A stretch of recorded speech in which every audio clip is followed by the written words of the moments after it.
Bonjour et bienvenue sur ma chaîne. Ici, je choisis un ingrédient atypique ou haut de gamme. Je le découvre avec vous et je le transforme en recette simple à refaire à la maison.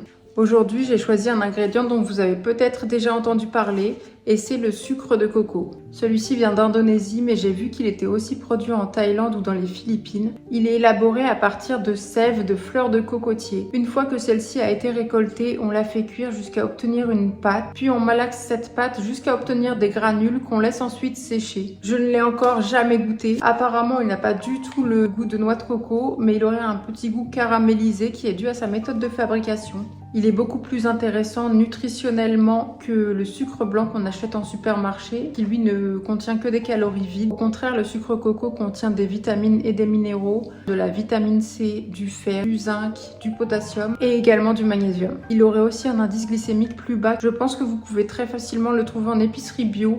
Moi, je l'ai trouvé chez Botanique au rayon alimentaire. Le prix était d'environ 4,50 € pour 200 grammes, ce qui revient à 22 € le kilo. Pour comparaison, si vous allez chez Carrefour acheter du sucre blanc, ça vous coûtera 2 € le kilo. Donc c'est un ingrédient qui est quand même très onéreux. Si vous mangez rarement du sucre, vous pourrez vous le permettre. Et si vous êtes du genre à faire 3 pâtisseries par semaine, ça pourrait très vite devenir un budget. Je vais l'utiliser pour la première fois avec vous. Concernant le dosage, j'ai vu 2 réponses différentes sur internet. Certains considèrent que pour 100 g de sucre blanc prévu dans une recette, je ne devrais mettre que 80 g de sucre coco, donc 80%, ce qui voudrait dire qu'il a un pouvoir plus sucrant que le sucre. Et j'ai vu d'autres sites qui disent que pour 100 g de sucre blanc prévu dans la recette, je mets également 100 g de sucre coco. Je vais opter pour la deuxième option, je vais mettre la même quantité que si je mettais du sucre blanc. J'ai décidé de faire une recette de cookies, c'est une recette que j'ai déjà faite et j'aimerais justement voir si avec le sucre de coco, je sens ce côté un petit peu plus caramélisé.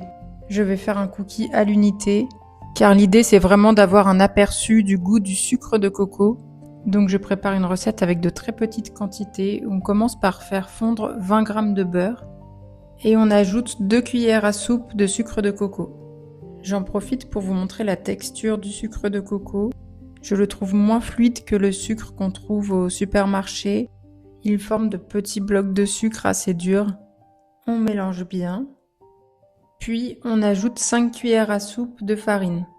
J'ajoute maintenant à peu près la moitié d'une cuillère à soupe de levure chimique, puis je mélange. Vous allez obtenir une pâte qui est assez épaisse, mais c'est normal. Avec cette pâte, vous allez former une belle boule sur une plaque de cuisson, puis enfoncer quelques morceaux de chocolat coupé dessus. Bien sûr, vous pouvez ajouter des noix, des noisettes, du chocolat blanc, vous choisissez.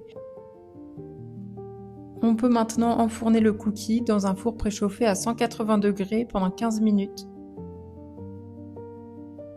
C'est déjà prêt, il a une superbe couleur brune qui est due au sucre de coco justement. À la dernière minute, j'ai eu envie d'ajouter un peu de fleur de sel par-dessus. Et il a l'air super bon comme ça. Je le goûte et je vous en parle juste après. J'ai terminé la recette du cookie et c'est vraiment pas une déception. Je pense même que c'est un des ingrédients coup de cœur de ma chaîne jusqu'à maintenant. Il a vraiment apporté un goût caramélisé au cookie et je trouve d'ailleurs que c'est un excellent choix de recette pour faire ressortir le goût du sucre de coco. Le seul léger défaut que j'ai remarqué, c'est qu'il a rendu le cookie un tout petit peu plus friable, mais le goût caramélisé qu'il apporte à la recette compense largement cela. Si vous voulez découvrir d'autres ingrédients atypiques ou haut de gamme, abonnez-vous à ma chaîne. Et si vous voulez suivre mes recettes quotidiennes, retrouvez-moi sur Instagram ou sur TikTok.